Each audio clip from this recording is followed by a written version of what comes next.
오늘의 사연 시작하겠습니다. 안녕하세요. 저는 올해 22살이 된 여자예요. 얼마 전부터 저희 엄마와 제 남자친구 사이에 차마 어디 가서 말 못할 비밀이 생긴 것 같아요. 그로 인해서 제 속은 까맣게 타들어가는 것만 같아요. 어디서 차마 할 수 없는 이야기였는데 익명의 힘을 빌려 이렇게 털어놓아요. 제발 저에게 현명한 의견을 나눠주세요. 저희 부모님은 그 흔한 다툼 없이 완만한 결혼 생활을 해오셨어요. 저희 부모님은 사내 연애로 만나셨대요. 비행기 기장이신 아빠는 성실하시고 자상하신 분이시고 승무원으로 일하시던 엄마는 또래분들에 비해 키도 크고 날씬하신 데다가 얼굴도 동안이세요. 그래서 주변 사람들은 처음에 저희 가족이 이사 왔을 때 저희 엄마가 배우인 줄 아셨다고 해요.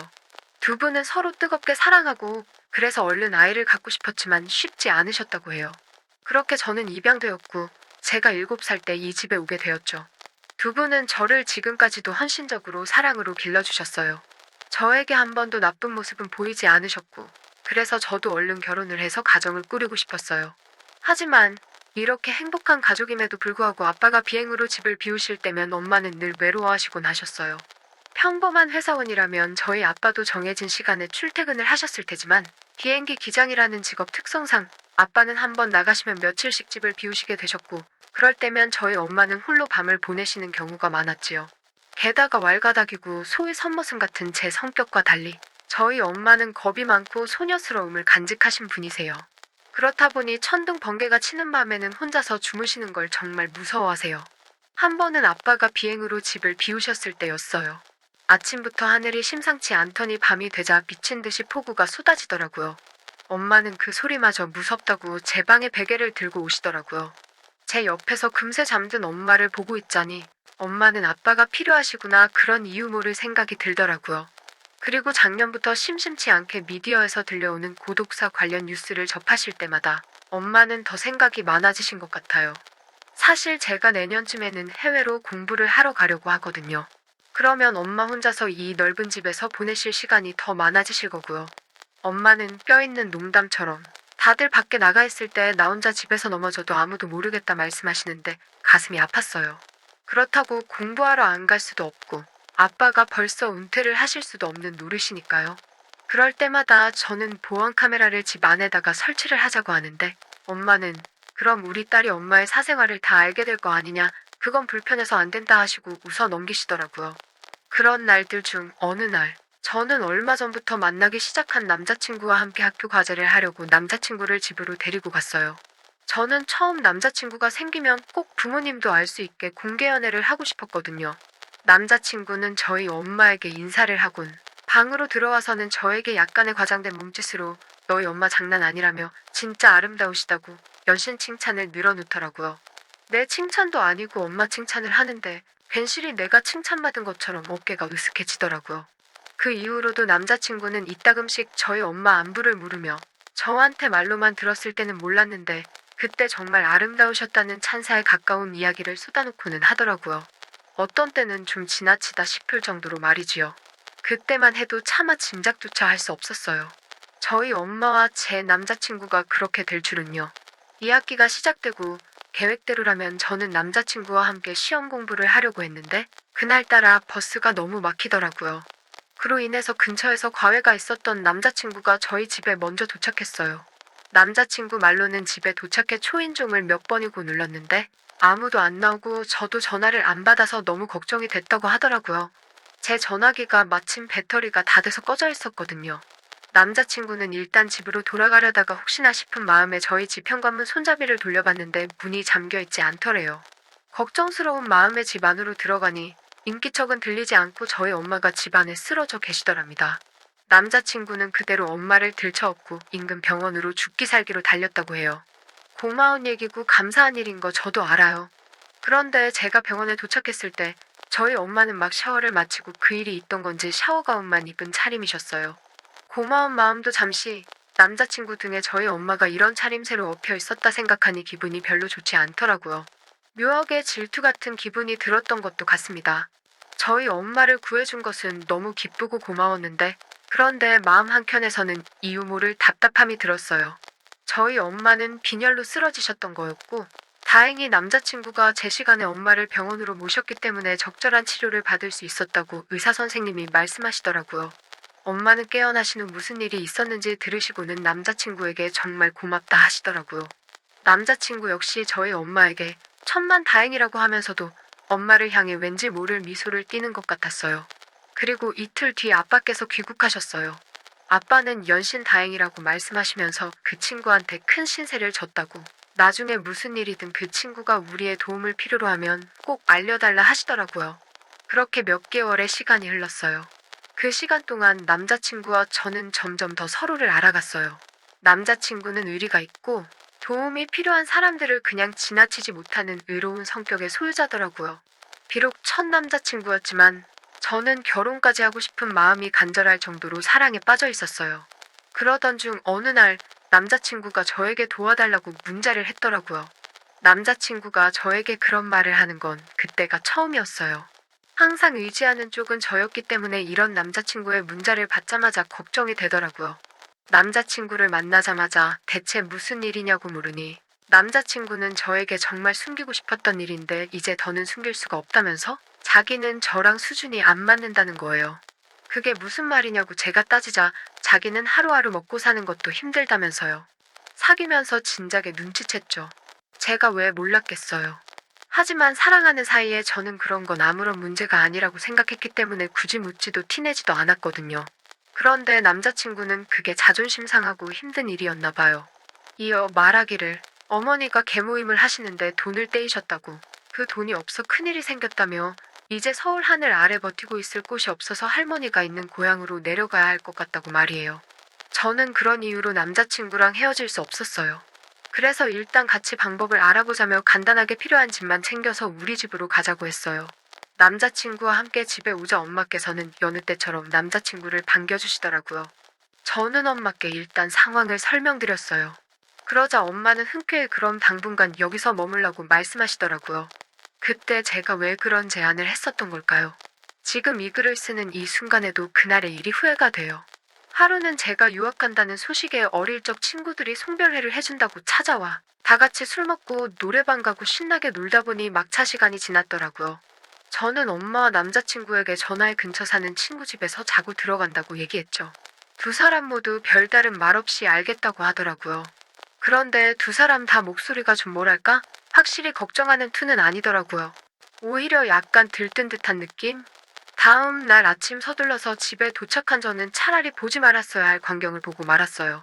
제가 들어오는 소리에 깨신 건지 엄마가 방에서 나오고 계셨는데 그게 제 남자친구 방이었어요. 제가 놀란 눈으로 엄마가 왜 거기서 나오시냐 묻자 엄마는 조용히 하라는 듯이 손가락을 입에다 대고 안방으로 오라고 하시는 거예요. 저는 엄마에게 이게 무슨 상황인지 당장 설명하라고 말했어요. 엄마가 말하기를 어제 제 남자친구랑 둘이서 맥주 한 캔 마시면서 저랑 앞으로 어떻게 할 건지 이런저런 얘기를 나눴다고 해요. 그러다 갑자기 치는 천둥 소리에 놀라서 제 남자친구 방에 갔더니 남자친구는 이미 자고 있길래 엄마가 옆에 잠깐 누워 계시려고 했다가 깜빡 잠이 들었다고. 근데 더워서 잠결에 스스로 옷을 벗으신 것 같다는 거였어요. 갱년기 되면 몸이 더웠다 추웠다 한다면서요. 엄마의 설명이 사실 전부 다 이해가 되진 않았지만 엄마가 이렇게까지 말씀하시는 걸 보면 설마 무슨 일이 있었겠나 싶더라고요.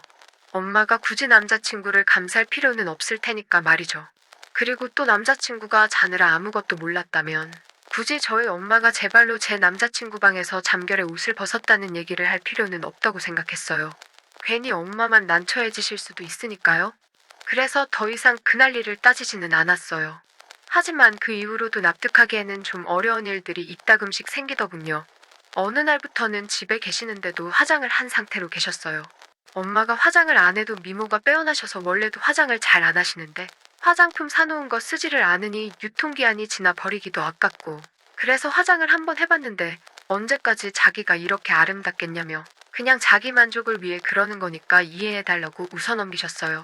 하지만 그런 엄마를 보는 남자친구의 눈빛이 어느 순간부터 저를 보는 그 눈빛과 닮아 있었어요. 이따금씩 식사 준비하는 엄마를 보고 있느냐고 제가 불러도 대답을 못할 때도 있었고요. 그렇다 보니 남자친구가 도대체 무슨 생각을 하는 건지 알 수가 없더라고요. 남자친구 집의 돈 문제는 쉽사리 해결될 것 같지 않았고, 덕분에 저는 남자친구와 한 집에 있다는 것이 행복했지만 한편으로는 왠지 모를 불안함이 커져갔어요. 그 와중에 예정되어 있던 제 출국 날짜가 다가왔습니다. 하루는 남자친구와 술 한잔하면서 이제 어떻게 해야 할까 서로 상의를 하다가 남자친구가 화장실에 간다고 자리를 비웠어요. 그때 남자친구가 두고 간 핸드폰이 눈에 띄었어요. 사실 남자친구가 어느 순간부터 핸드폰을 못 보게 하더라고요. 그렇지만 우린 한 집에 사는 사이니까 그런 변화에 크게 신경 쓰지 않았었어요. 그런데 문득 남자친구가 누구랑 연락을 하고 지낼까라는 궁금한 마음에 핸드폰을 열어봤어요. 그곳에는 낯익은 번호와 충격적인 내용이 있었어요. 낯익은 번호의 주인공은 바로 저의 엄마였습니다. 7살에 버려진 저를 15년 동안 사랑과 헌신으로 키워준 그 아름다운 마음씨를 가진 저희 엄마요. 제 남자친구에게 온 엄마의 메시지는 언제 오니? 밥 먹었니? 그런 수준의 일상적인 대화가 아니었어요. 며칠 뒤면 저희 아빠가 오시니 그 전에 많이 하고 싶다고 곧 저도 출국을 하니까 우리 좀 더 붙어 있을 수 있겠다고. 제 눈을 의심했고 등줄기에는 식은땀이 흐르고 손발이 덜덜 떨리더군요. 하지만 믿고 싶지 않았어요. 스스로에게 현장을 잡을 때까지는 일단은 아무것도 확실하지 않다라고 되뇌었지요. 그리고 마침내 기회가 왔습니다. 저번처럼 제 유학기념 송별회가 있어 나갔다 온다 말하고 그 둘에게 저는 늦어지면 저번처럼 친구네서 자고 오겠다고 했어요. 그리고 남자친구와 엄마 방에는 제가 몰래 준비한 녹음기를 틀어놓고 나왔습니다. 다음 날 녹음기에 녹음된 내용을 들었을 때 저는 까무라치는 줄 알았어요. 인자하고 우아한 저희 엄마는 어디 가고 항상 저만 바라본다던 남자친구는 어디 가고 녹음기 너머로는 서로를 탐닉하는 두 짐승 같은 소리만이 들려오고 있을 뿐이었습니다. 마치 그날이 처음이 아니었다는 듯이 둘의 대화는 더 이상 제 입으로 설명을 하기엔 너무 괴로울 정도였습니다. 원래대로라면 이걸 바로 아빠께 들려드리고 이혼하시라 말씀드릴 생각이었습니다.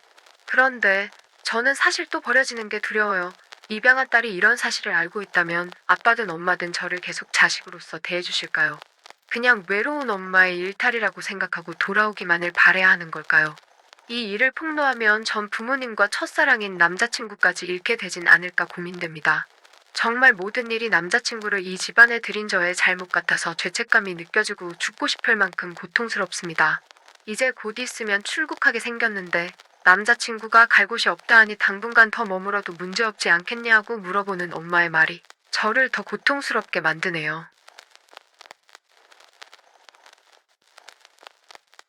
또 찾아주셔서 감사합니다.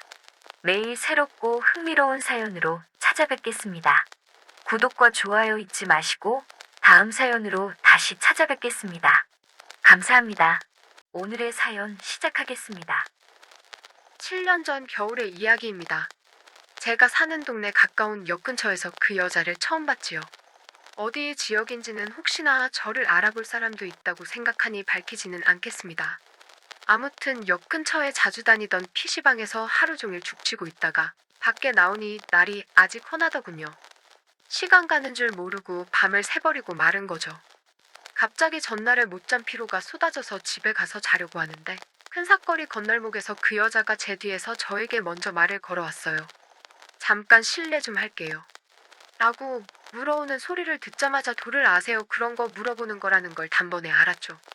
제가 조금 만만해 보이는 외모라서 인상이 선하다 어쩌다 하면서 이런 쪽 사람들이 자주 꼬이기 때문에 말 걸어오는 말투만 들어도 무슨 목적으로 저한테 말을 걸은 건지 딱 알겠더군요. 대번에 눈치채고 인상을 팍 쓰고 나서 기분 나쁜 표정으로 단칼에 거절하려고 고개를 돌렸습니다. 그런데 저에게 말을 걸어온 그 여자의 모습이 딱 보기에도 저보다 나이가 어려 보였고 약간 백치기가 느껴지는 맹한 표정인데도 불구하고 화장기가 하나도 없는데도 아름다운 외모와 그때가 겨울이라 롱패딩을 입고 있었는데 그 두꺼운 외투로도 그 안이 어떻게 되어 있을지 예상이 갈 정도로 대단한 곡선을 가진 여자가 눈앞에 서 있었습니다. 약간 멍청하게 생긴 스타일이기도 했지만 그건 요즘 그녀 또래의 여자와는 다르게 꾸미지 않고도 이쁜 모습 때문에 그렇게 보였는지도 모르겠습니다. 거기에 남자라면 한 번쯤 꿈에 그려봤을 법한 여자가 말을 걸어오니 저도 주춤했습니다. 보통은 짜증을 내면서 단칼에 거절했을 텐데 생각지도 못한 미모의 여성의 등장에 잠깐 말문이 막혀 아무 말도 못하고 있었습니다. 그 여자는 머뭇대는 제 모습을 보고 제가 그녀의 이야기가 관심이 있다는 듯이 오해했는지 말을 이어가더라고요. 인상이 좋아 보인다니 좋은 기운을 타고났다느니 하는 평소와 다름없는 레파토리로 말을 이어가기 시작했어요. 그런 쪽 사람이 아니기를 바랬지만 그런 여자가 저한테 다른 이유로 말을 걸어올 리는 없다고 생각했지요.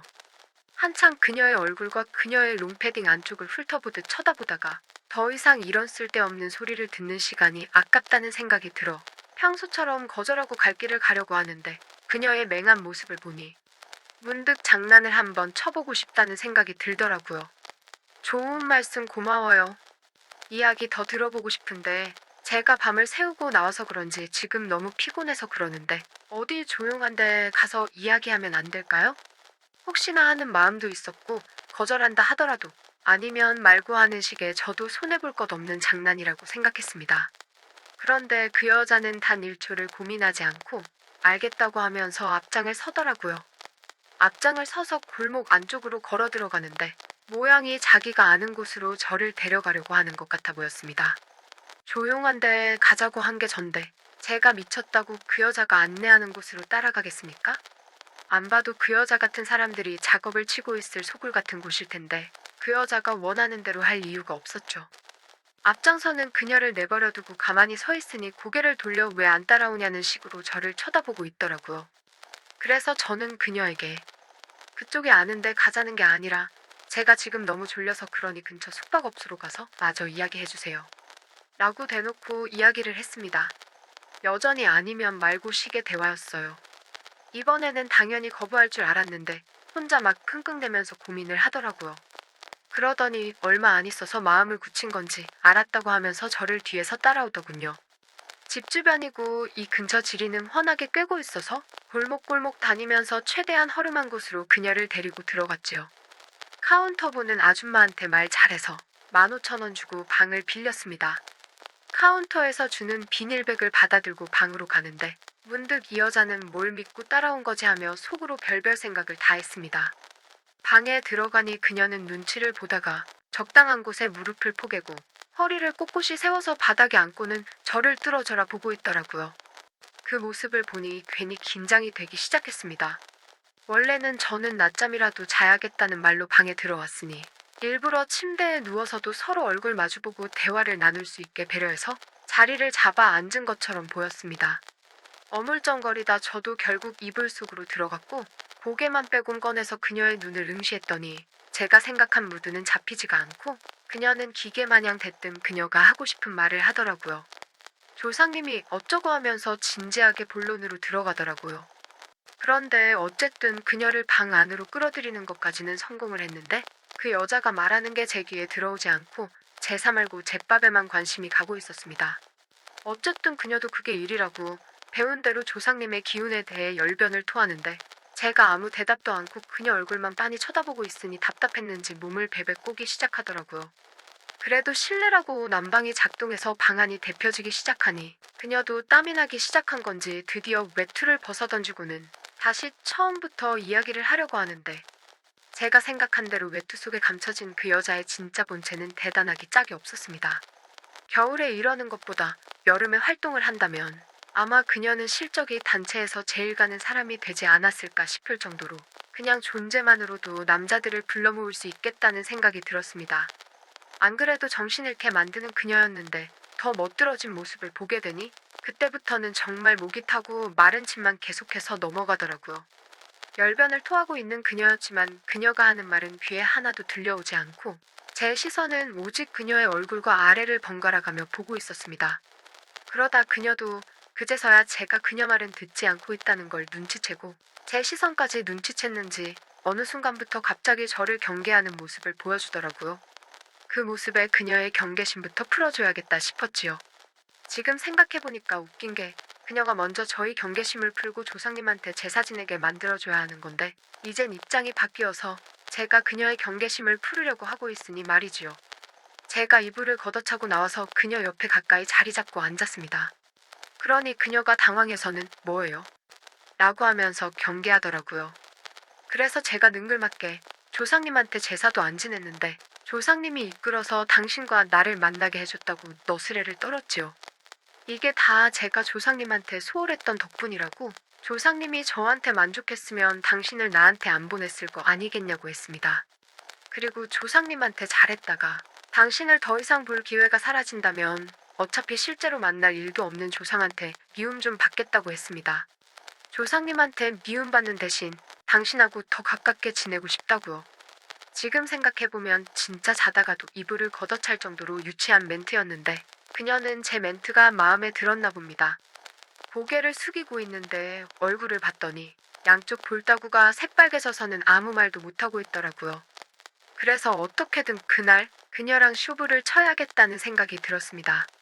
맨정신에 작업을 치려다 보니 조금 어려울 것 같아서 술이 갑자기 땡기더라고요. 잠깐만 여기서 기다리라고 하고는 과자 한 봉지에 소주 몇 병을 사들고 방으로 돌아왔습니다.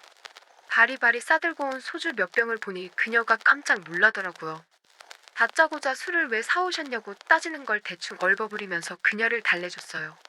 종이컵에 소주를 따라서 몇 잔 마시다가 혼자 마시면 재미가 없으니까 같이 마시자고 했습니다. 그녀는 주저하더니 이내 결국 잔을 채우기 시작했어요. 이때부터는 정말 용우상박이나 마찬가지였습니다. 어떻게든 그녀랑 잘 돼보려던 저와 어떻게든 조상님 제사를 지내서 저한테 돈을 뜯어내려던 그녀였으니 서로 목적이 확실하지만 조율이 안 되는 상황이었던 거지요. 술 기운에 눈이 반쯤 풀렸는데도 계속해서 조상님 이야기를 하는 걸로 봐선 정말 그 집념에 박수를 쳐주고 싶더라고요. 하지만 그녀 수법이나 의심 없이 방까지 따라온 걸로 봐서는 경험도 별로 없고 이 바닥에서 오래 살아남기는 글렀다는 생각이 들었고 산전수전 다 겪은 저한테는 안 되겠다는 생각이 들었습니다. 결국 제가 원하는 바를 이루게 되었습니다. 은근슬쩍 그녀가 하자는 대로 하겠다고 하면서 제가 원하는 걸 하나씩 말하면서 밀당을 했더니 저를 속여 넘겼어야 했던 그녀가 역으로 저한테 속아 넘어가 버린 거지요. 밤을 새우다시피 있다가 잠에 들은 것 같습니다. 눈을 뜨니 아침이 밝아 있었고 그 여자는 제 팔을 베고 제 품 안에서 잠이 들어있더군요.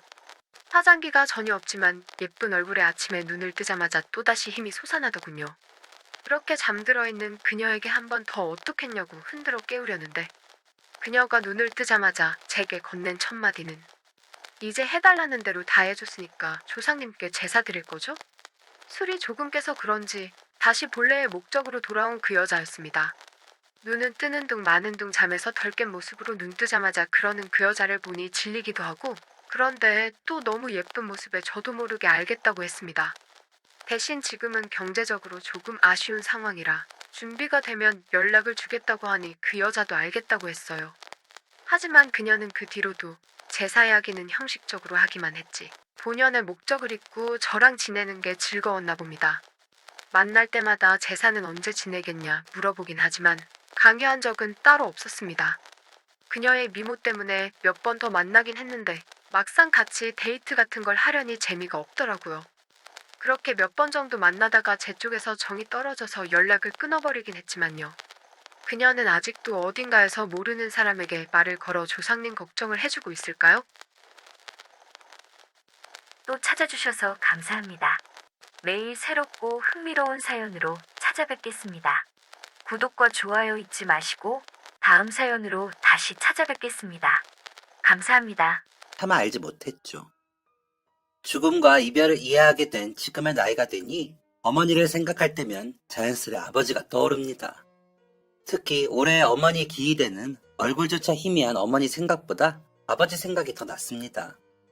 그도 그럴 게 어머니가 돌아가셨을 때 아버지 나이가 지금의 제 나이였거든요. 어렸을 때는 30대가 마냥 어른처럼 보였는데 제가 30대가 되어보니 그것도 아니더군요. 아내를 잃었던 당시 아버지의 나이가 되어보니 아버지가 얼마나 이를 악물고 악착같이 사셨는지 조금이나마 이해하게 되었습니다. 그래서 지금부터는 아버지가 지켜내신 저의 가족의 이야기를 해보려고 해요. 아버지의 두 번째 사랑에 관한 이야기와 함께 말이죠. 아버지는 어머니가 돌아가신 후 그 어떤 여자도 만나지 않으셨습니다.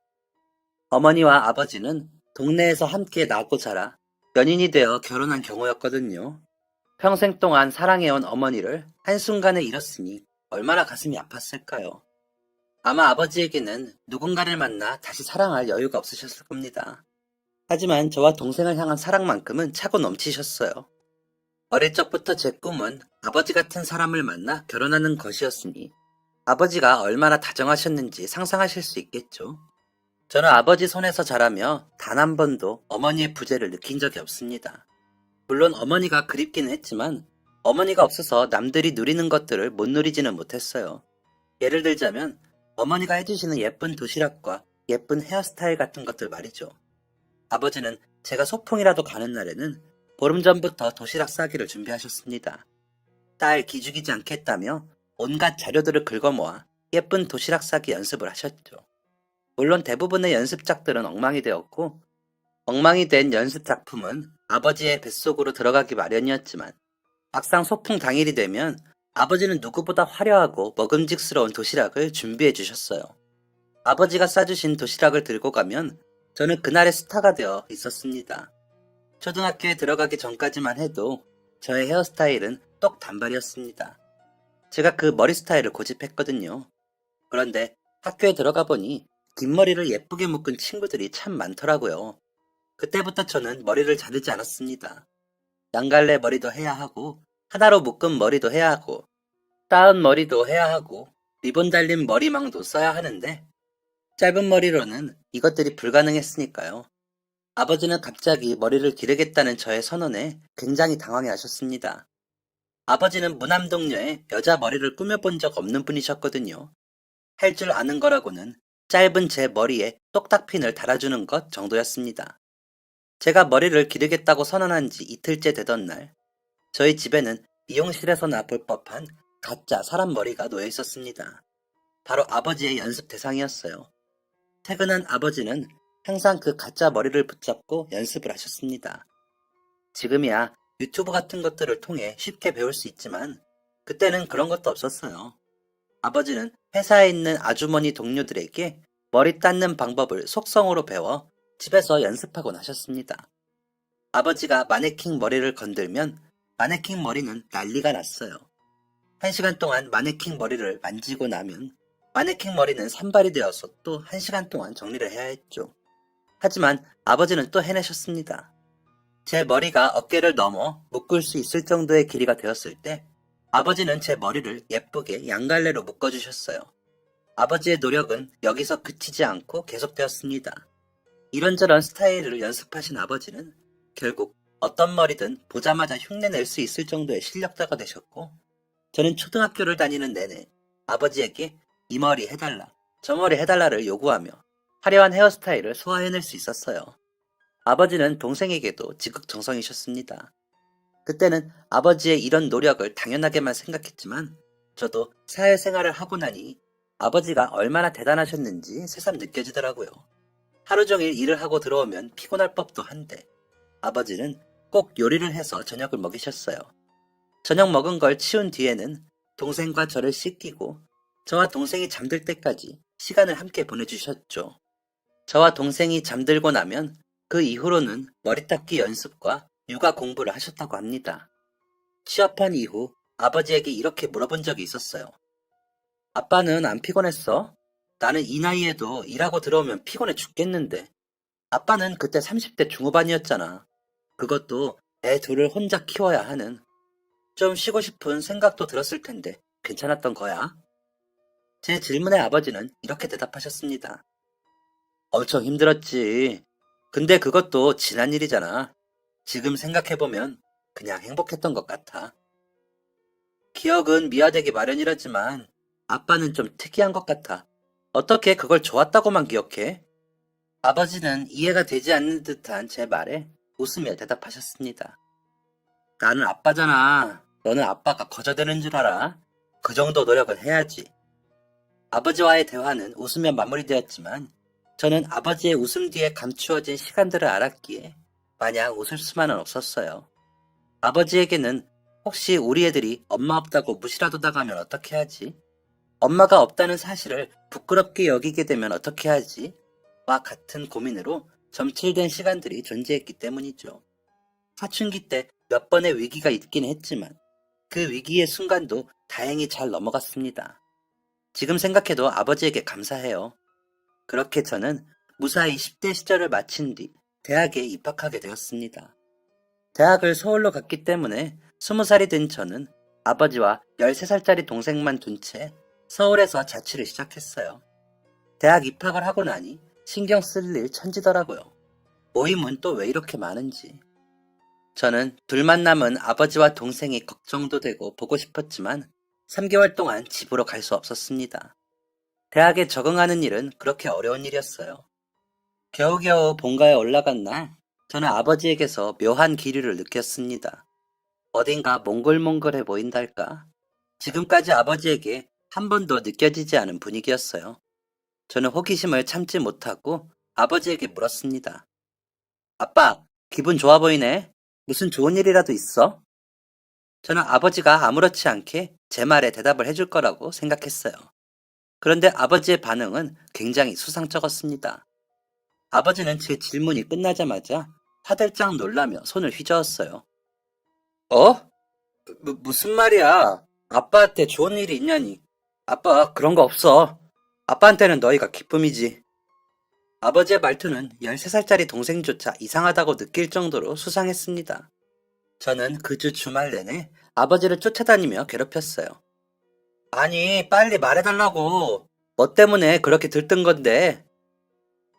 아빠가 어딜 들떴다고 그래? 아빠 그렇게 한가한 사람 아니야.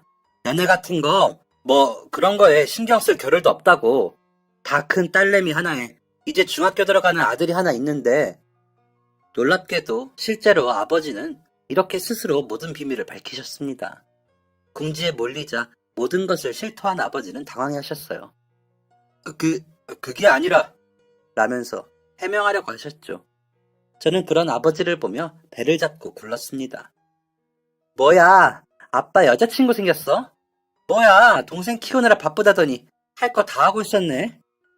아버지는 새빨개진 얼굴로 자꾸만 아니라고 손을 휘저으셨지만 얼굴이 새빨개진 아버지의 모습은 누가 봐도 사랑에 빠진 풋풋한 한 남자의 얼굴이었습니다. 그렇게 한참을 웃으며 아버지를 놀리고 있는데 아버지가 딱 한마디 하셨어요. 여자친구 생긴 게 아니라 그냥 좋아하는 사람 생긴 거야. 그러니까 그만 놀려, 딸. 아빠 안 그래도 속상해. 저는 아버지의 말에 깜짝 놀랐습니다. 뭐? 아빠가 좋아하는 거라고? 그 사람한테 좋아한다고 말은 해봤어? 응, 고백한 지 벌써 2년째야. 충격이었습니다. 저에게 최고의 남자는 아버지였거든요. 그 아버지 같은 사람을 2년 동안 거부하다니. 저는 아버지에게 조심스럽게 물었습니다. 혹시 아버지가 애 딸린 남자라 싫대? 아버지는 고개를 가로저으셨어요. 고개를 가로젓는 아버지 때문에 더욱 심란해진 저는 또 한 번 심각하게 물었습니다. 아빠, 내가 아빠를 의심하는 건 아닌데 혹시 그 사람이 가정이 있다거나 만나서는 안 되는 사람이라거나 그런 건 아니지? 아버지는 소리를 높이며 대답하셨어요. 딸, 너는 아빠를 대체 뭘로 보고? 애 딸린 호랍이라 싫은 것도 아니고 만나서는 안 되는 사람도 아닌데 2년 동안 관계에 진전이 없다니. 저는 울컥 화가 났어요. 아니 그런 것도 아닌데 대체 왜 아빠를 마다해? 그 사람 눈이 어떻게 된 거 아니야? 아빠, 그 사람은 남자 볼 줄 아는 눈이 아예 없네. 그런 사람은 잊어버려. 내가 좋은 사람으로 알아볼라니까. 아버지는 제 말을 듣고 멋쩍게 웃으셨습니다. 나쁜 사람 아니야. 그냥 좀 그 사람한테 여유가 없어서 그래. 저는 그런 아버지의 모습에 상당한 안타까움을 느꼈습니다. 2년 동안 짝사랑했던 거라면 작년부터 마음을 키워왔다는 건데 입시 준비하느라 아버지에게 신경 쓰지 못한 저 스스로에게도 실망감이 들었어요. 그래서 다짐했습니다. 아빠, 내 생각에는 아빠가 연애한 지 오래됐잖아. 그래서 연애감이 좀 떨어진 것 같아. 내가 도와줄게. 아버지는 의아해하며 물으셨어요. 딸, 호의는 고마운데 너 그거 아니야? 모태솔로? 전곡을 찌르는 아버지의 말에 저는 주춤했지만 당당하게 말했어요. 그래도 여자 마음은 여자가 잘하는 거야. 그리고 나 공부 잘하는 거 알지? 내가 학교 공부만 열심히 한 것 같아. 걱정 마, 아빠. 나만 믿어. 아버지를 겨우 설득한 저는 아버지를 앉혀둔 후 아버지가 짝사랑한다는 분에 대한 정보를 물었습니다. 나이 차이는 얼마나 나? 아빠랑 별로 차이 안 나지? 아버지는 이상하게 우물쭈물 하셨어요. 아니, 이런 기본적인 것도 말을 안 해주면 어떻게 해? 빨리 말해줘. 9살. 뭐? 9살 차이 난다고. 저는 기겁하며 말했습니다. 아빠, 완전 도둑이네. 당시 아버지의 나이는 43세. 아버지보다 9살 어리다는 그분의 나이는 34살이었죠. 아버지는 경악하는 저를 보고 풀이 죽으셨습니다. 나도 알아. 그래서 더 조심스러운 것도 있고. 그런데 하나 둘 챙겨주다 보니까 자꾸만 마음이 가서. 아유, 됐다. 이제 20살 먹은 딸한테 이게 무슨 주책이야. 아빠한테는 너희 둘만 있으면 돼. 그러니까 아빠 연애사는 아빠가 알아서 할게. 한창 이런 쪽에 관심 많을 20살의 저는 가장 사랑하는 아버지의 연애사를 두고만 볼 수 없었어요. 그 뒤로 저의 연애 코치는 시작되었습니다. 아버지의 말씀대로 9살 연하의 여성분은 여러 가지 이유 때문에 아버지와의 만남을 주저하고 계셨어요. 그때는 그 이유를 잘 알지 못했지만요. 하지만 여러 가지 노력 덕에 1년 후 여자분은 결국 아버지의 마음을 받아들이셨고 두 분은 속전속결로 부부의 연을 맺게 되었습니다. 실제로는 엄마라고 부르지만 이해를 위해 새어머니라고 표현하도록 할게요. 두 분의 결혼식은 본가 주변에 있는 작고 예쁜 식당에서 이루어졌어요. 하얗고 우아한 드레스를 입은 새어머니를 보며 행복한 웃음을 짓던 아버지의 미소가 잊히지 않네요. 새어머니는 제 생각보다도 너무나 좋은 분이셨어요. 제 인생에서 좋은 사람은 아버지뿐이었는데 아버지보다 더 착한 분이셨죠. 다정하신 것뿐만 아니라 말투 하나하나에 애정이 가득하셨습니다.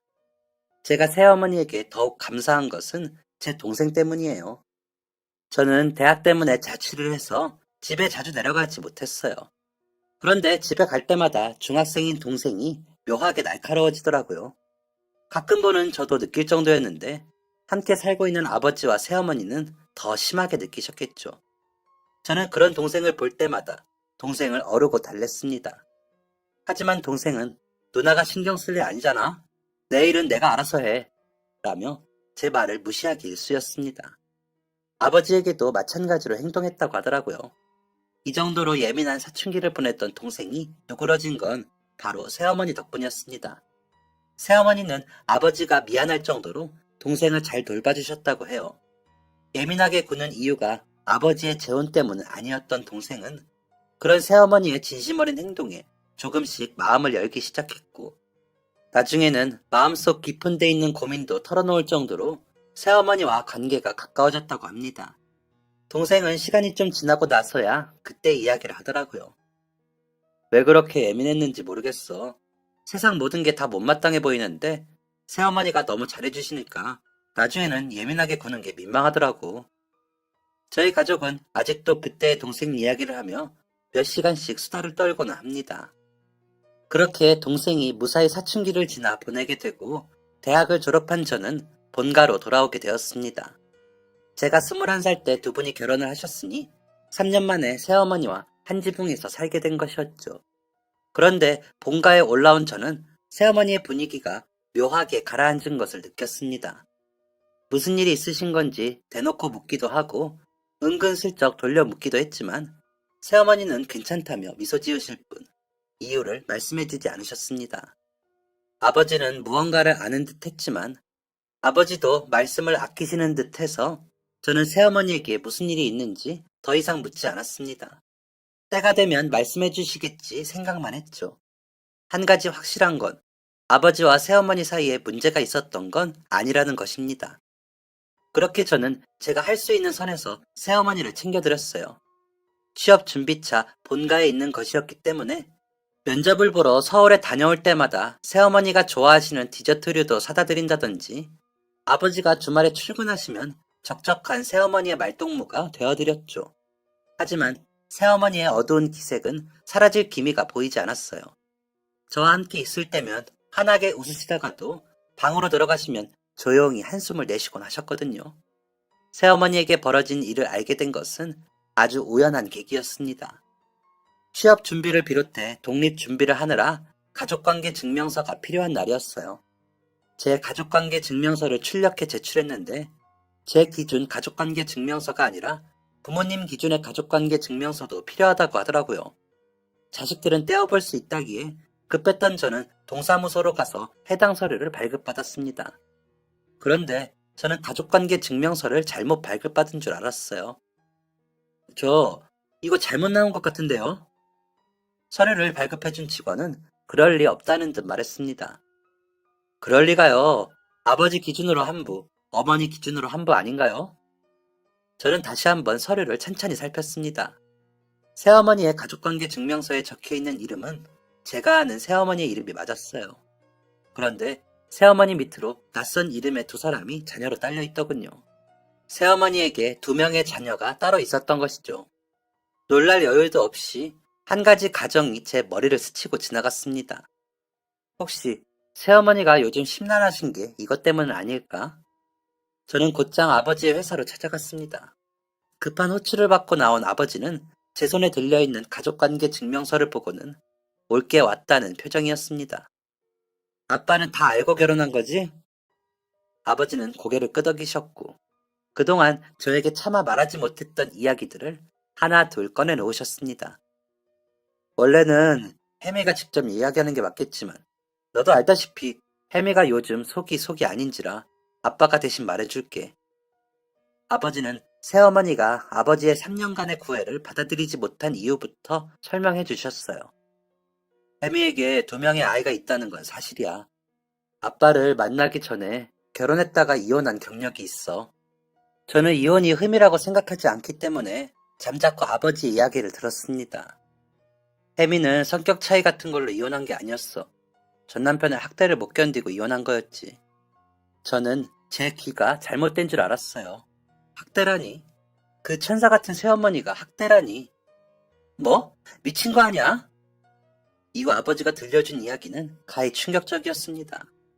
새어머니는 고등학생 시절부터 자신을 쫓아다니던 동네 후배와 결혼을 하셨다고 해요. 성인이 된 이후에도 계속된 고해를 밀어내셨지만 다른 지역으로 일을 하러 간 새어머니를 매주 찾아오고 군대 휴가를 받을 때마다 새어머니를 찾아오는 모습에서 진정성을 느꼈고 결혼을 하게 되었다고 했죠. 결혼 초반에는 그 누구보다 행복했다고 합니다. 결혼 후 곧바로 첫째 아이가 생겼을 때는 세상을 다 얻은 기분이었고 전 남편도 지극정성으로 새어머니를 돌봤다고 합니다. 가진 것은 많지 않았지만 행복한 날들만 이어졌다고 해요. 그런데 불행은 새어머니가 연년생으로 둘째를 임신한 뒤부터 시작되었다고 합니다. 새어머니의 전 남편은 만삭인 새어머니를 두고 집을 비우는 날이 많아졌다고 해요. 둘째는 임신 초기부터 여러 번 고비를 넘겼기 때문에 새어머니는 항상 초조하고 불안한 마음이었지만 그런 마음을 남편에게 털어놓지 못했다고 합니다. 임신으로 인한 고통과 심적인 스트레스는 모두 새어머니의 몫이었다고 해요. 나중에 알게 된 사실이지만 당시 전 남편은 임신한 새어머니를 두고 외도를 저질렀다고 합니다. 하지만 이 사실을 알았을 때는 이미 늦었어요. 심각한 난산으로 겨우 목숨을 부지한 새어머니에게 돌아온 것은 시어머니의 잔소리였다고 합니다. 뭐? 제왕절개? 네가 미쳤구나. 그게 애한테 뭐 좋은 거라고 제왕절개를 해? 너는 애미 자격도 없다. 이 이야기를 듣는 저의 피가 끓는 것만 같았어요. 그런데 이게 다가 아니었습니다. 외도를 저지른 전 남편은 새어머니가 어느 정도 몸을 회복하자마자 잘 다니던 직장을 때려치웠다고 합니다. 당시까지만 해도 외도 사실을 전혀 몰랐던 새어머니는 무슨 생각이 있어서 저러겠지 라는 생각으로 참고 기다렸다고 합니다. 제대로 회복되지 않는 몸을 이끌고 가정의 실질적인 가장 노릇을 하기 시작했죠. 그런데 전 남편은 일할 생각이 전혀 없었다고 합니다. 오히려 새어머니가 벌어온 돈들을 모두 유흥비로 탕진하고 돈이 부족하면 구걸해서라도 돈을 구해오라며 새어머니를 집 밖으로 내밀었다고 해요. 새어머니는 각각 2살과 1살인 아이들을 데리고 할 수 있는 일이라면 무엇이든지 했지만 돈은 모일 기미가 보이지 않았다고 해요. 밑빠진 독에 물 붓기였죠. 이 사실을 깨달은 새어머니는 둘째를 낳은 지 1년이 되던 해 처음으로 전 남편에게 큰 소리를 냈다고 합니다. 당신이 그러고도 아빠야? 남편이야? 우리 애들 이제 겨우 3살, 2살이야. 제발 정신 좀 차려. 대체 언제까지 정신 못 차리고 놀기만 할 거야? 도대체 왜 이렇게 변했어? 이날 전 남편은 처음으로 새어머니에게 주먹을 휘둘렀고 전 남편의 금수 같은 행동은 점차 심해져 갔다고 합니다. 전 남편이 처음으로 새어머니에게 주먹을 휘두른 다음 날, 새어머니는 출근도 하지 못한 채 집에서 앓고 있었다고 합니다. 전 남편은 새어머니를 걷지도 못하게 만들어둔 채 집을 나간 상태였다고 했죠. 숨이 넘어갈 듯 우는 두 아이를 겨우 달랜 새어머니는 동이 틀 무렵 겨우 잠에 드셨다고 해요. 그런데 그때 쾅 하는 소리와 함께 집문이 열렸다고 합니다. 새어머니는 잔뜩 겁에 질린 채 문을 보았고 활짝 열린 문 밖에는 시어머니와 전 남편이 서 있었다고 해요. 시어머니는 겨우 몸을 일으킨 새어머니의 머리채를 휘어잡았고 새어머니를 집 밖으로 내쫓았다고 합니다. 어머니, 왜 이러세요? 라는 새어머니의 외침이 들리지도 않았는지 시어머니는 자신의 아들과 함께 집 안으로 들어가 문을 거칠게 걸어 잠궜죠. 얼마 지나지 않아 집안에서는 아이들의 자지러지는 울음소리가 들렸다고 합니다. 전날의 충격이 가시지 않은 새어머니는 손톱에서 피가 날 듯 문을 긁으며 빌었다고 해요. 제발 아이들은 그냥 두세요. 제가 잘못했어요. 제가 다 잘못했어요. 제발 문 좀 열어주세요. 무언가를 때려부수는 소리, 아이들의 울음소리, 새어머니의 절규소리가 온 동네를 울렸지만 그 누구도 도움을 주지 않았다고 합니다. 남의 가족 일에는 함부로 끼어드는 게 아니다라는 인식이 더 심했으니까요. 한참의 시간이 흐른 뒤 굳게 닫힌 현관문이 열렸고 시어머니와 전 남편은 아이들을 들쳐업은 채 집을 빠져나왔다고 합니다. 새어머니는 제대로 걸어지지도 않는 다리를 끌리며 시어머니의 바짓가랑이를 붙잡았죠. 하지만 시어머니는 그런 새어머니의 손길을 내치며 하늘 같은 서방 귀한 줄 모르고 대드는 며느리는 필요 없다. 이런 애미 밑에서 애들이 뭘 배우겠어? 애들 볼 생각은 꿈에도 하지 마라. 새어머니는 온몸에 힘을 주어 매달렸지만 전 남편과 본인 최고의 2배나 되는 시어머니를 감당할 수 없었다고 해요. 집을 난장판으로 만든 이유는 집에서 돈이 될 만한 물건들을 챙기기 위함이었다고 합니다. 새어머니는 곧바로 시어머니의 집으로 찾아가 몇 날 며칠을 빌었다고 해요. 제가 잘못했어요. 한 번만 용서해 주세요. 제가 잘할게요. 다시는 대들지 않을게요. 주제에 맞게 살게요. 제발 용서해 주세요. 온 동네 사람들이 나와서 한 번씩 들여다본 이후에야 시어머니는 대문 문을 열었고 이후로 새어머니는 악독한 시어머니를 모시고 살게 되었다고 합니다. 시어머니는 아이들을 인질 삼아 새어머니를 학대했다고 해요. 조금만 자신의 마음에 들지 않게 행동하면 네가 이러니까 내가 애들을 뺏어가려고 하는 거다. 너 이 집에서 쫓겨나고 싶니? 그러면 애들 다시는 못 볼 텐데? 아이들을 잃어버릴 수도 있다는 공포감은 새어머니가 정상적인 사고를 하지 못하게 만들었고 새어머니는 그렇게 시어머니와 전 남편의 수족이 되어 놀아나기 시작했어요. 시어머니와 전 남편의 요구사항은 점점 심각해졌다고 합니다. 내가 애 봐주지 않니? 나가서 돈이나 벌어와. 시어머니는 전 남편 때문에 팔이 부러진 새어머니를 보고도 개의치 않아 하며 일을 보냈다고 합니다. 그래서 지금도 새어머니의 팔은 약간 뒤틀려 있습니다. 치료를 너무 제대로 받지 못한 탓이었죠. 그렇게 지독한 학대는 2년 동안 이어졌다고 합니다. 지금의 저보다 3살이나 어렸던 28살의 새어머니는 어느 날 대로를 지나는 차들을 보며 이런 생각을 했다고 해요. 그냥 저기에 뛰어들어 버릴까? 아니, 물에 뛰어드는 게 더 확실할 수도 있겠다. 새어머니는 자신도 모르는 사이에 근처의 강으로 발걸음을 하고 있었다고 해요. 정처 없이 텅 빈 눈으로 걷던 새어머니를 깨운 건 누군가가 데리고 나온 아이의 울음소리였습니다. 어린아이의 목소리에 정신을 차린 새어머니는 그 자리에서 온몸에 소름이 돋는 걸 느끼며 이렇게 생각하셨다고 해요. 엄마라는 인간이 애들을 두고 죽을 생각을 해? 그 길로 집으로 돌아간 새어머니는 처음으로 이혼 이야기를 꺼냈다고 합니다. 새어머니의 이혼 요구를 들은 시어머니는 콧방귀를 뀌고는 애들을 데리고 집을 나갔고 새어머니는 그날 밤이 새도록 전 남편에게 두들겨 맞았다고 해요. 아이들을 데리고 집을 나서는 시어머니의 눈짓에서 알아서 정신 차릴 때까지 교육해라 라는 의미가 있었던 것이죠. 새어머니가 눈을 뜬 곳은 병원이었습니다. 처음에는 누군가가 경찰에 신고해 준 것이라고 생각했다고 해요. 하지만 새어머니는 누군가에게 도움을 받은 게 아니었습니다. 혼자란 새어머니가 평소와 다르게 시간이 지나도 눈을 뜨지 않자 초조해진 남편이 직접 구급대를 부른 것이었죠. 누가 봐도 폭행을 당한 정황이 확실했지만 새어머니는 어떤 도움도 기대할 수 없었다고 해요. 경찰에 신고해야 하는 거 아니야? 집에서 부부간에 있었던 일이잖아. 신고해봤자 일걸? 그래, 지난번에 똑같이 실려온 와이프한테 사람들이 했던 말 기억 안 나? 부부싸움 한번 거하게 했나 보네. 라고 하고 말았잖아. 라는 말을 들었기 때문이었죠. 그렇게 새어머니는 더 이상 누군가의 도움을 기대하지 않게 되었고, 지옥 같은 상황에서 벗어나는 것을 포기하게 되었다고 합니다. 그런데 시어머니와 남편의 성화에 제대로 회복되지 못한 몸을 이끌고 퇴원을 준비하는 그때, 결혼과 동시에 연락이 끊겼던 새어머니의 부모님이 찾아왔다고 해요. 굉장히 보수적인 집안의 어른들이었던 새어머니의 부모님은 출가 외인이라는 말을 입에 달고 사는 분들이었고, 결혼하는 딸에게 이 집은 이제 네 집이 아니야. 너는 출가 외인이니 남편에게 복종하고 시부모를 잘 모셔야 한다. 그래야 우리 가족들이 잘 되고 네 동생들이 잘 되는 거야. 알겠니? 라는 말을 하셨다고 하죠. 새어머니는 평생 동안 결혼한 여자는 출가 외인이라는 말을 듣고 살았기 때문에 그 말에 별다른 위화감을 느끼지 못했다고 합니다. 그냥 그게 맞는가 보다 라고 생각했다고 하죠. 그래서인지 새어머니는 자신을 찾아온 부모님의 반응에 너무나 놀랐다고 해요. 둘째가 태어난 후로 한 번도 얼굴을 본 적이 없었기 때문이었다고 합니다.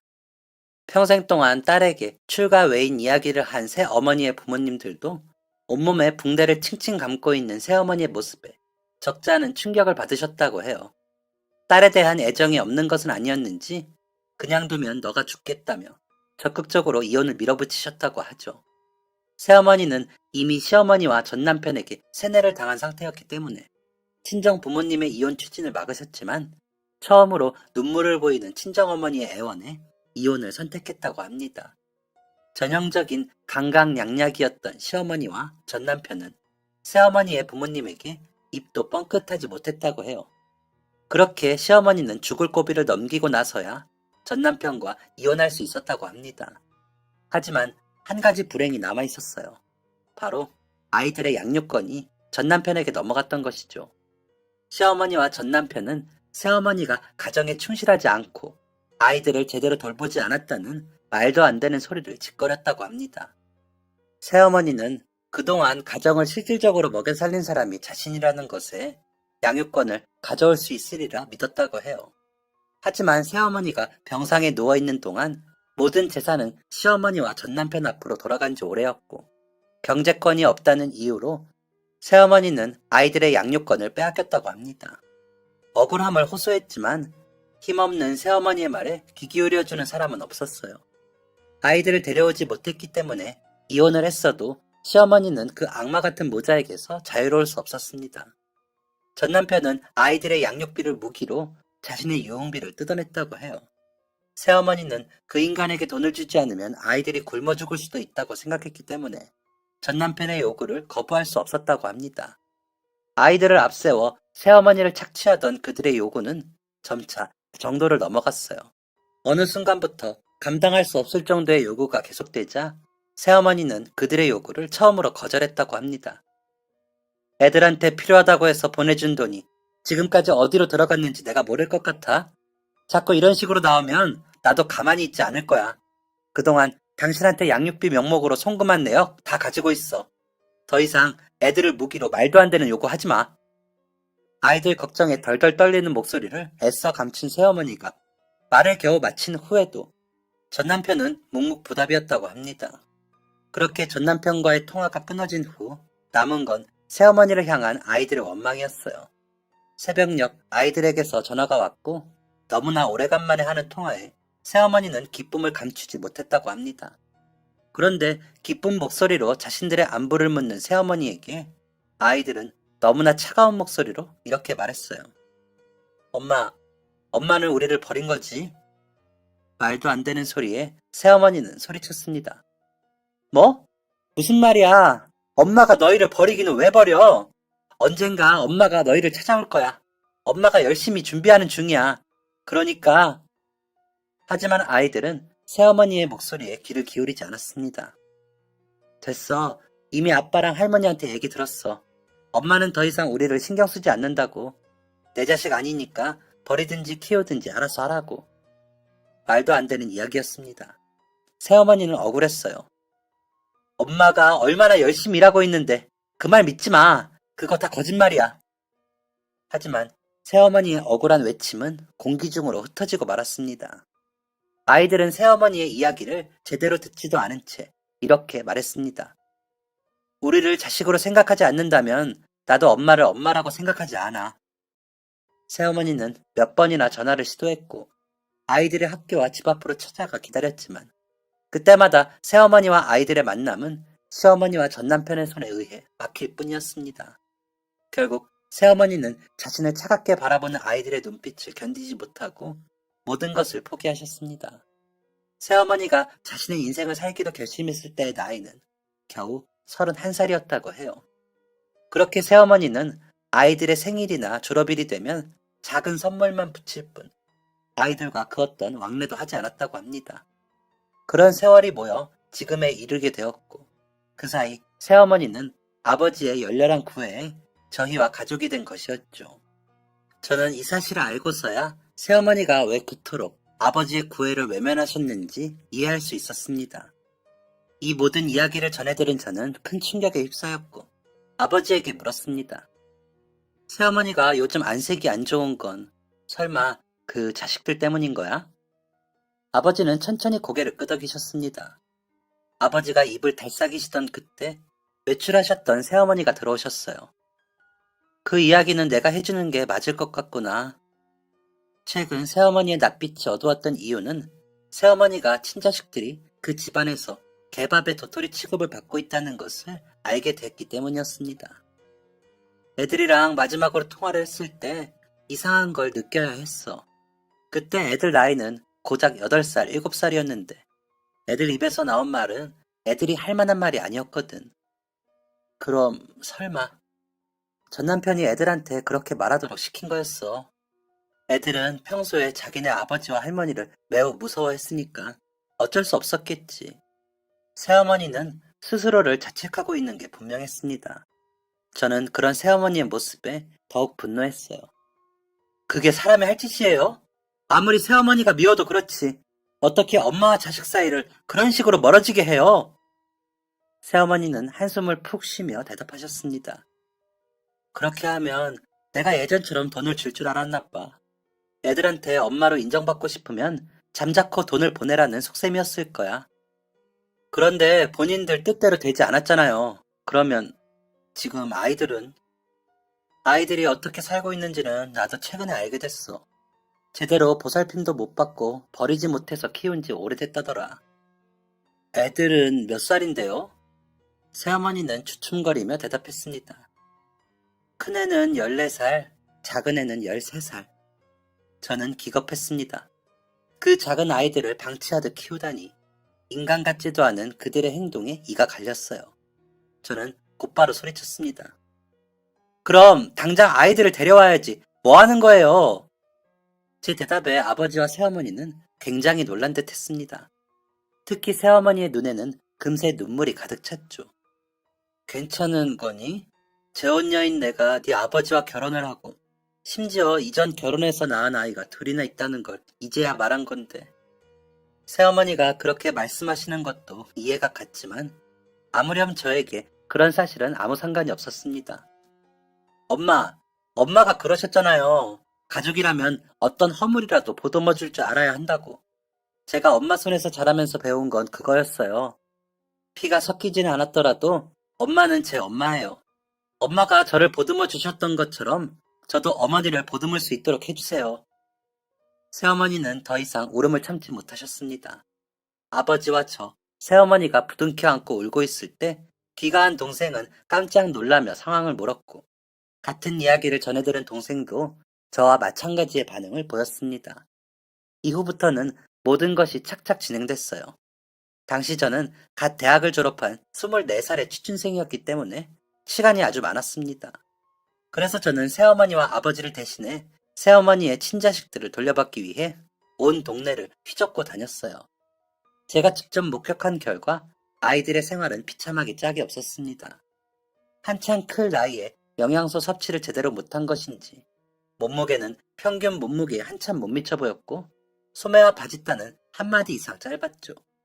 게다가 친아버지라는 작자는 알코올 중독에 할머니라는 작자는 도박 중독이었어요. 이런 상황이었다 보니 아이들을 데려오는 일은 큰 문제 없이 진행되었습니다. 하지만 만약을 대비해 준비해둔 법적 조치는 필요조차 없었습니다. 아이들을 데려가겠다는 저희 가족의 통보에 선뜻 아이들을 데려가길 허락했기 때문이었죠. 아이들을 무기 삼아 돈을 요구했던 과거를 이미 들었었기 때문에 저희 가족은 매우 당황했습니다.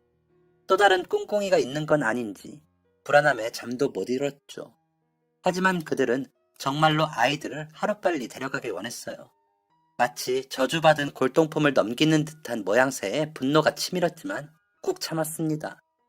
아이들을 앞세워 돈을 요구할 정신도 없을 정도로 막장 인생을 살고 있는 사람들을 자극해서는 좋을 게 없다고 생각했기 때문이죠. 그들은 아이들에 대한 모든 친권을 포기하고 다시는 아이들의 눈앞에 나타나지 않는다는 각서에 서명까지 했습니다. 아이들이 성인이 되고 났을 때 버릴 꿍꿍이가 있는지 잠시 멈칫하긴 했지만 곧장 각서에 지장을 찍었죠. 짐이랄 것도 없는 아이들의 짐을 챙겨 그 악마 속으로 빠져나올 때 이웃에게 듣기로는 아이들이 사춘기에 접어들고 사람들의 인식이 변하면서 아이들을 방치하듯 키우는 전 남편과 시어머니를 향한 좋지 않은 시선이 생겨났다고 합니다. 그들은 평생 살아온 동네에서 그런 시선을 받는 것이 퍽 신경 쓰였던 모양이에요. 이후 아이들은 법적인 입양 절차를 따라 정식으로 저희 가족이 되었습니다. 갑자기 생긴 다 큰 동생 2명에게 적응하는 것은 쉽지 않았지만 나름 즐거웠어요. 호의와 친절을 어색해하는 아이들의 모습을 보자면 가슴이 많이 아팠지만 저희 가족이 새어머니에게 받은 사랑을 생각하며 저와 동생, 아버지는 아이들에게 최선을 다했습니다. 아이들은 아버지를 어려워했어요. 사실 아버지뿐만이 아니라 모든 성인 남자들을 두려워했죠. 아이들이 정식으로 가족이 된 날, 저희 가족은 파티를 열었습니다. 저는 밖에서 아버지와 새어머니가 평소에 즐겨 드시는 와인을 사왔죠. 코르크 마개를 따는 모습이 신기했는지 큰아이가 머뭇거리며 제 곁으로 오더군요. 신기해? 큰아이는 수줍게 고개를 끄덕였습니다. 나중에 너가 열어볼 수 있게 해줄게. 지금은 좀 위험할 수 있거든. 그렇게 마개를 열고 잔에 와인을 따르는데 큰아이는 와인의 맛을 궁금해했습니다. 그런데 무슨 맛이에요? 포도주스인가? 아무래도 와인을 처음 본 듯한 모습이 귀여워 저는 친절히 대답해 주었습니다. 과일로 만든 건긴 한데 포도주스 맛은 아니야. 그리고 너 이거 먹으려면 한참 기다려야 돼. 이거 술이야. 저는 와인을 따르느라 여념이 없었습니다. 한참을 지나도 큰아이의 대답이 돌아오지 않자 저는 고개를 돌리며 물었습니다. 왜? 정 궁금하면 냄새라도. 고개를 돌린 곳에는 사색이 된 채 서 있는 큰아이가 있었어요. 귀신이라도 본 듯한 얼굴에 저는 너무나 놀랐습니다.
왜 그래? 아무 말도 못한 채 벌벌 떠는 아이를 보자 저는 그 이유를 알아챌 수 있었습니다.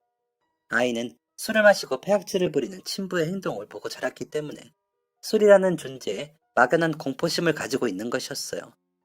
제가 어찌할 바를 모르고 아이를 달래고 있던 그때 새어머니와 외출하셨던 아버지가 집으로 돌아오셨습니다. 아버지는 제 설명을 다 듣지도 않고 모든 상황을 파악하셨어요. 큰아이가 경기를 일으킬 정도로 술을 무서워한다는 것을 안 아버지는 곧바로 와인을 싱크대에 부어버리셨습니다. 그리고 큰아이를 향해 이렇게 말씀하셨습니다. 너가 원하지 않는다면 마시지 않을게. 원한다면 평생 안 먹을 자신도 있어. 그러니까 무서워하지 말렴.